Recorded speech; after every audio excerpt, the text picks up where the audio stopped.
ఖైదీ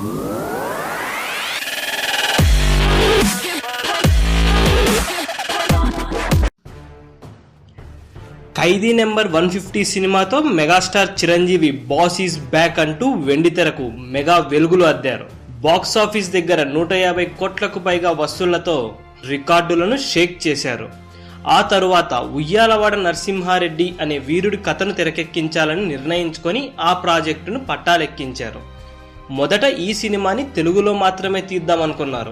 కానీ బాహుబలి 2 చూసిన తరువాత ఈ సినిమాని కూడా భారీ స్థాయిలో విజువల్ ఎఫెక్ట్స్, భారీ సెట్లు వేయాలని నిశ్చయించుకున్నాడు ఈ చిత్ర నిర్మాత రామ్ చరణ్. 60 కోట్ల నుండి 70 కోట్లు అనుకున్న ఈ బడ్జెట్ కాస్త 125 కోట్ల నుండి 150 కోట్ల మధ్య అవుతుందని అంచనా వేస్తున్నారు. మరి ఇంత ఖర్చుని రాబట్టాలంటే ఏదో ఒక మాస్టర్ ప్లాన్ వేయాలి. ఇప్పుడు అదే చేస్తోంది చరణ్ టీం.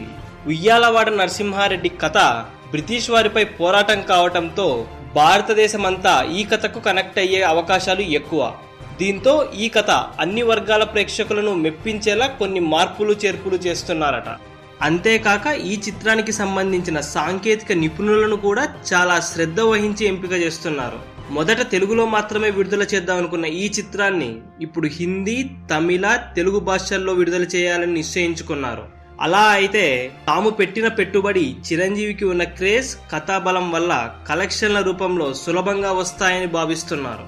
మొత్తానికి బాహుబలి తెలుగు సినిమా స్థాయిని పెంచింది. తెలుగోడు సినిమాని అందరూ తల ఎత్తుకొని చూసేలా చేసింది. ఇప్పుడు తెలుగు దర్శకులలో కూడా అంతే బాగా తీయాలనే కసిని పెంచారు రాజమౌళి. ఇది తెలుగు సినిమాకు ఎంతో మంచి పరిణామం అని చెప్పక తప్పదు. మొత్తానికి 151వ సినిమాతో మెగాస్టార్ చిరంజీవి మెగా మ్యాజిక్ చేయబోతున్నారనే విషయం మాత్రం సుస్పష్టమవుతోంది. ఈ వీడియో కనుక మీకు నచ్చినట్లయితే లైక్ చేయండి, కుదిరితే షేర్ చేయండి. ఛానల్ని సబ్స్క్రైబ్ చేయడం మాత్రం మర్చిపోకండి. మరిన్ని ఇంట్రెస్టింగ్ అప్డేట్స్తో మీ ముందుకు వస్తాము.